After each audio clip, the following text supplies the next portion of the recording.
Welcome to Bleed Purple, a 10-part podcast about the 125-year history of Tarleton State University. Host Drew Myers will cover Tarleton's rich traditions, speak with notable alumni, and uncover the stories that give Tarleton its lasting legacy. Here's your host, Drew Myers.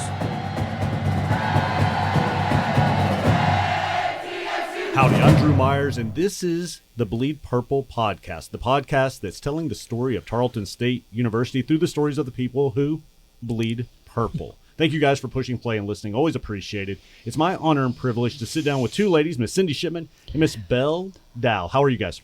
We're good. You guys are here to talk about John Tarleton. And what I think is really cool about this, you guys mentioned to me before we hit record on this, that yesterday you guys were at the museum. And Belle, what did you guys spend? A couple hours? 2 hours? Yeah, we did. 2 hours talking about John Tarleton. And now you get to do it with me on this podcast. I'm super excited about this. So where I want to start is just give people a million-mile overview of your background. Cindy, you don't like to refer to yourself as this, but this is me calling you a John Tarleton expert. But just tell people your story real quick and how you became an investigator for everything John Tarleton. Okay, so I'm a retired teacher, and I went to school here at Tarleton. And one of my favorite professors was Chris Guthrie. And Chris did the Centennial book for Tarleton. And I read it really late, like maybe 2010 or 11, 12. And I was disappointed that all we had was the mythology about Tarleton. And I gave him a call and I said, look, I think I'm going to do some research on Tarleton. And he said, well, you'd be the person for it. And he said, I'll help you any way I can. And then he sickened and passed away on me. So in the meantime, I've done quite a bit of research. I've gone to Knoxville a couple of times. And I traveled, at the end of COVID, I traveled all through Missouri to every county he had federal lands in and dug up the documents and went and looked at the land. I think the USDA uses the pictures of some of his farms in their brochures because he could really pick a good agricultural spot. That's awesome. So that's kind of where I am. It's not publishable yet because there's still stuff to do. But yeah, she mentioned. So I know a lot. She mentioned that she was still investigating. Yes. I love it. Now, Belle, talk about your story real quickly and then your ties to John Tarleton. I became friends with Dr. C. Richard King. He was a local historian. He had taught down at the University of Texas, retired, and moved back to Stephenville. In the course of our friendship, he talked me into joining the museum board. And before long, I began to know more about Erath County and the history. And eventually, we were given the opportunity at the museum to get the John Tarleton Ranch House. And I made trips with him out there to get that house ready to be moved. And quite frankly, I didn't know how he was going to do it. But he was determined to save that house and get it on the museum grounds. And I met Cindy through the museum, and we've just had some real fun talks about John Tarleton. Well, I'm excited about talking to you guys on this podcast about John Tarleton. So, Cindy, I'm going to throw it back to you. And I told you ahead of time that I was going to ask you this question. I want a good John Tarleton story. You got one for me? I do. So we all know that John Tarleton had this unfortunate marriage where they agreed ahead of time not to share their resources. And they actually signed a prenuptial agreement. But I think John Tarleton, he was kind of a joker. He liked a good joke. And so they married one afternoon in Waco, had a little reception at her great big 3-story house, and went on down to the train station to start their honeymoon. They went to the World's Fair. And she said, John, have you got our tickets? And he said, I've got mine. Oh, no. Pretty sure that was a joke, but Oh, yeah, we hear that differently. So in the mythology of John Tarleton here on campus, we hear that he actually gave her an itemized bill at the end of the honeymoon that asked for her part of the expenses. But You haven't been able to confirm that yet? I haven't been able to confirm that part of the story yet. I like my part better. I love that. Belle, did you know that story before Cindy shared it with you? No, I did not. And that just led to a huge conversation on John Tarleton. I love it. Is there a story that Cindy shared with you, Belle? Maybe it was yesterday or maybe it was before that really stands out to you that you really like? No, I think that one is my favorite because I just heard, that he married a wealthy woman and they had a contract, and it was sort of dull. But when you hear about the train ride and the bill he handed her, that becomes different. That's great. That's really funny. Cindy, let me ask you this. And during your investigating, and I love that you use that word when you're talking about John Tarleton, during your investigating, did you discover why education was so important to him? I don't have a full answer for that, but I did discover, because we hear in the mythology that Tarleton was uneducated, but I know because I found records, he actually applied to the University of Eastern Tennessee, and he apparently couldn't get into their freshman class in 1845, but he was able to get into their preparatory school, and he spent the winter semester and then part of the summer semester in 45, 46, attending college. Later on, I found letters that he wrote to an attorney there in Knoxville, and he really needed a little more education. Oh, really? So apparently he had punctuation was beyond his writing skills.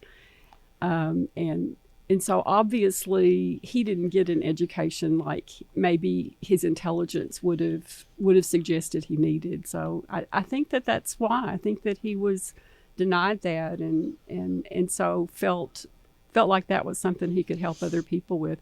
And even before he gave the money for Tarleton in his will, up at Patillo, the people there said that if they ran subscription schools in those days. They would run a short public school maybe for 2 or 3 months, but the teacher would stay on if the community would pay them, and they could always count on him to be a major donor for that. So I think you see that over and over in his life, that he knew it was his shortcoming and he didn't want it to be a shortcoming for somebody else. That's wild to think about these letters that, where he struggled with punctuation, and then looking at Tarleton State University and what it has grown into. Yeah.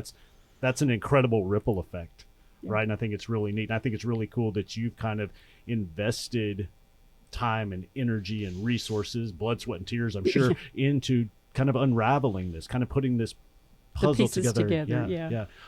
Why is that important?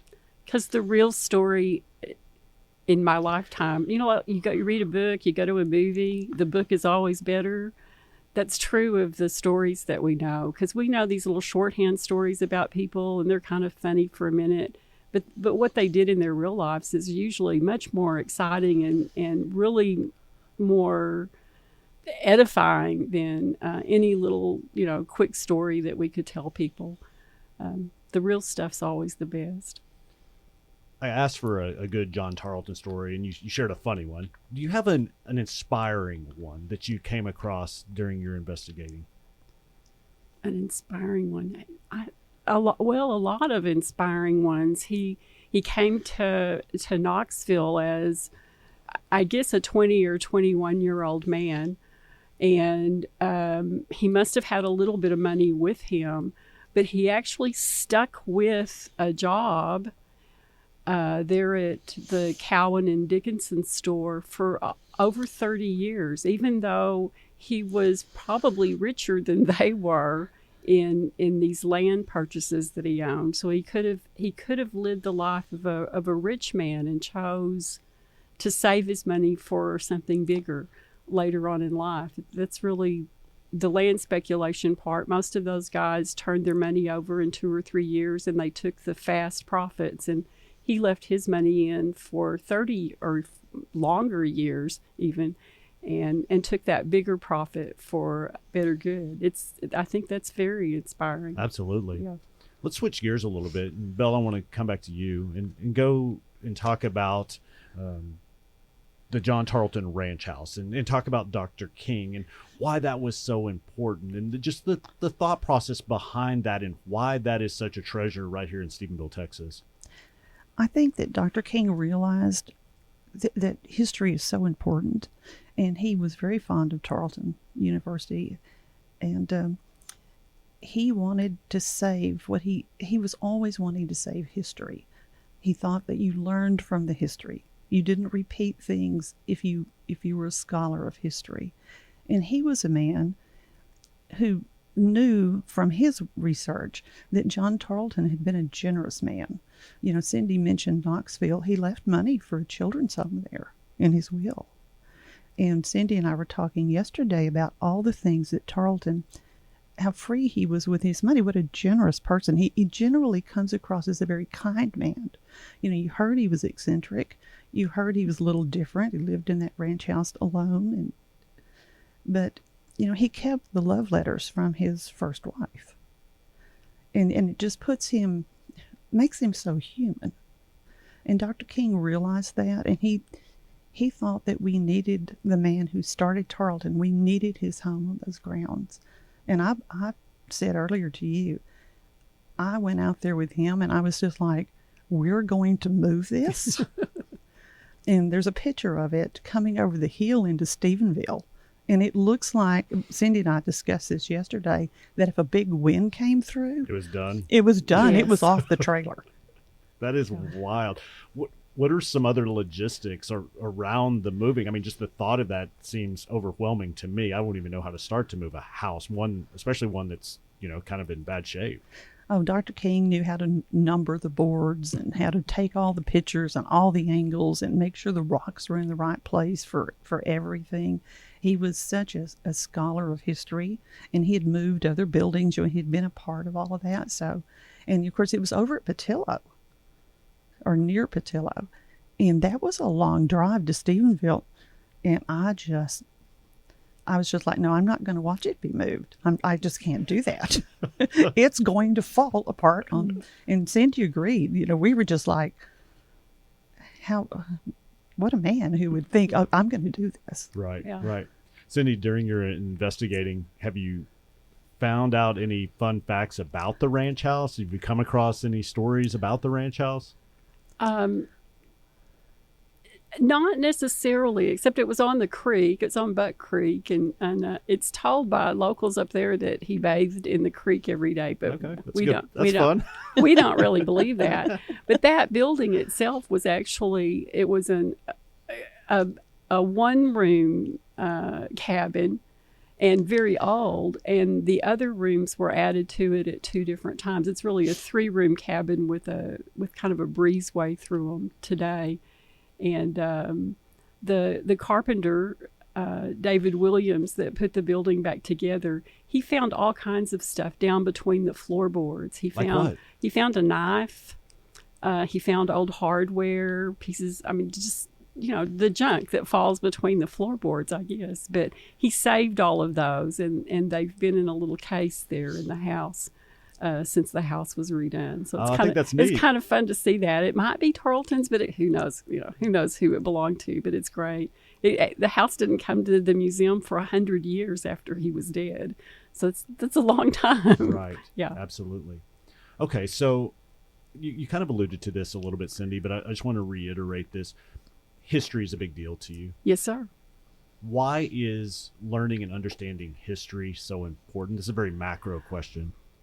Well, it takes up all of my air. So I don't know how other people feel about that. I'm married to a lit guy, and, and he always has history questions for me. I think that's why he married me. But I don't know how, I just wouldn't know how to organize what I'm going to do next without thinking about the history of it, or where did that come from, or why do people do things the way they do, or why are those boundaries there? I think that's natural to me, and I don't know where that came from. My parents were not history people. My grandparents were, but I didn't see much of them, so I don't know where you get that from, but it's the air I breathe, for real. And Belle, you mentioned Dr. King, and he believed in history and the learning of history. Did he ever mention to you why it was so important to him? I just know that he started keeping records and things when he was in high school.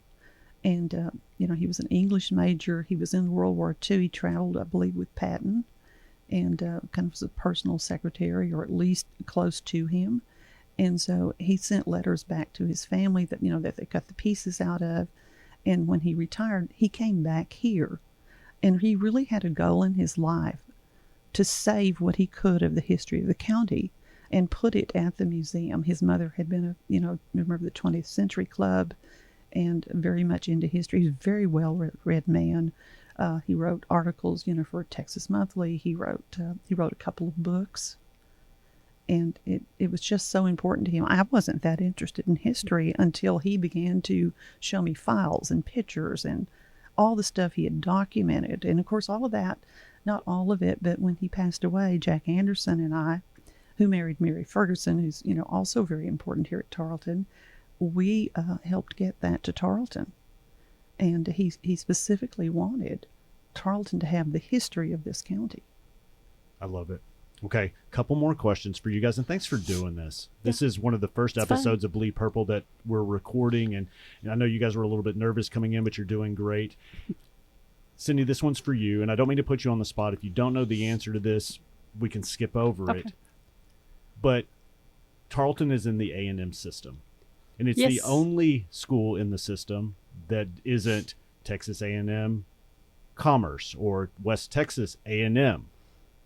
Why is that a thing? How was that a thing? Why was that important for John Tarleton to keep Tarleton State University the name of this university? Do you know the answer to that? I think they would have violated the terms of his will. That was just written in his will? And the gift, yes, the college always had to bear his name.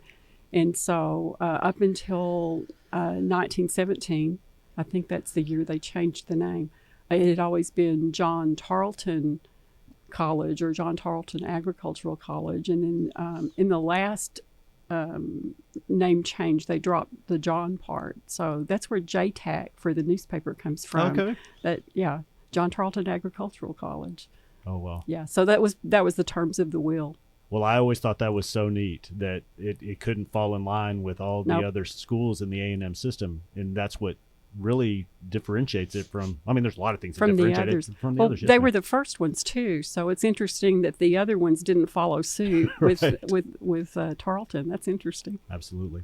Okay, so let's step away from John Tarleton just a minute. I want to talk about your feelings towards Tarleton State University. Again, we're telling the story of Tarleton through the stories of the people who bleed purple. And we talked about before we hit record, both of you guys bleed purple. Now, Belle, you didn't graduate from here. You attended here for a year and you went off to Tech, but you still bleed purple. And we're recording this and you've got your beautiful purple shirt on and you've got your, your shawl on. You look great in purple, but you have a heart for this university, even though you didn't graduate from here, don't you? Yes, I do. I support the football team. I do a lot of advertising for the college. I hire your students at my store. So yes, I do. What do you love most about Tarleton State University? Well, I have sisters who graduated from here. They stayed. And because it was a friendly campus, it was, and this may sound old-fashioned, it was normal. It wasn't real progressive. It wasn't, how some schools were, you were from the country, you came here to school, and you fit in. Does that make sense? Absolutely, yeah. And so I have 3 sisters who graduated from here. Cindy, what about you? I came to Tarleton as a 30-something non-trad student, and it was just a friendly place. My aunt had gone to school here in the 60s. I think she lived at Lotta Moody, and I was just in love with her dorm room back in those days. But when I came, the people on campus worked with me. I was different. I had a kid. I was single. Life was hard. And the people in financial aid went out of their way to make sure that I got the kind of grants I needed. And I worked up in social science as their everything girl. One of the teachers I worked for was Dr. Grant.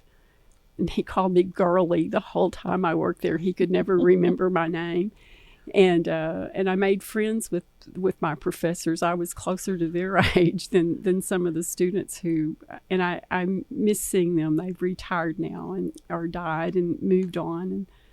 And I just always felt like I had a place here. And I met my husband here. He had been a student in the 70s and had come back and gotten some upper level degrees and went on to UNT. And Mark's been here on campus since 1990 as an instructor and now a professor.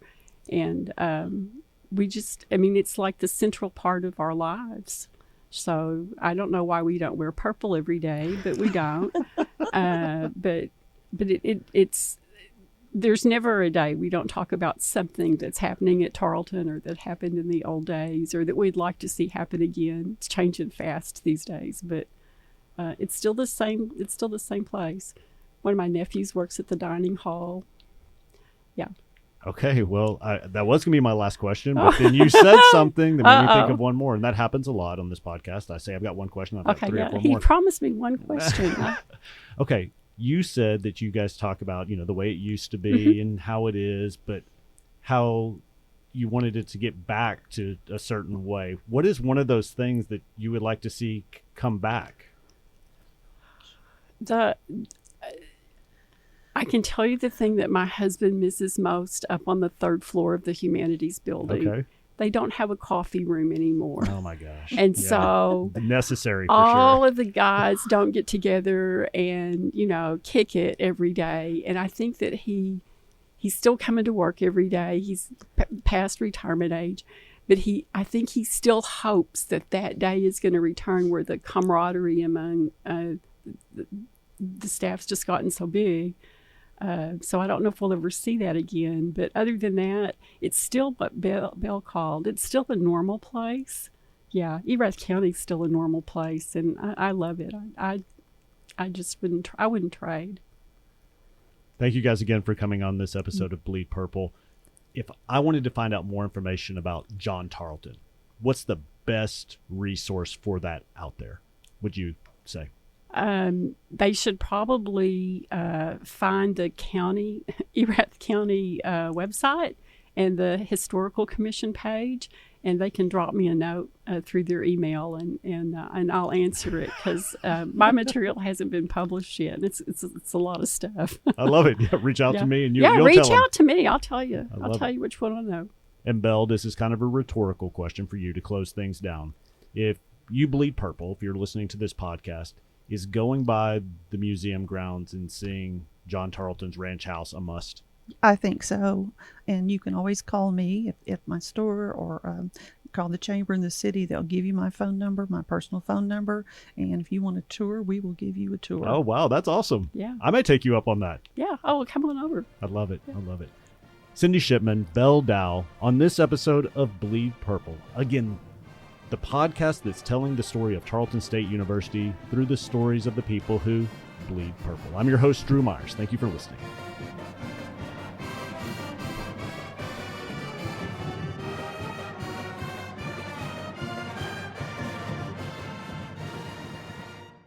Are you ready to take control of your financial future? Doug McLemore is the founder of McLemore Financial Group and a proud Tarleton graduate and supporter. The company specializes in providing personalized financial planning and investment strategies tailored just for you. Whether you're saving for retirement, planning for your child's education, or seeking to grow your wealth, their experienced advisors are here to guide you every step of the way. You can find them at 1529 West Lingleville Road in Stephenville or on the web at mclemoregroup.com. Or give them a call at 254-968-1020 to schedule your free consultation. McLemore Financial Group is your partner in financial success.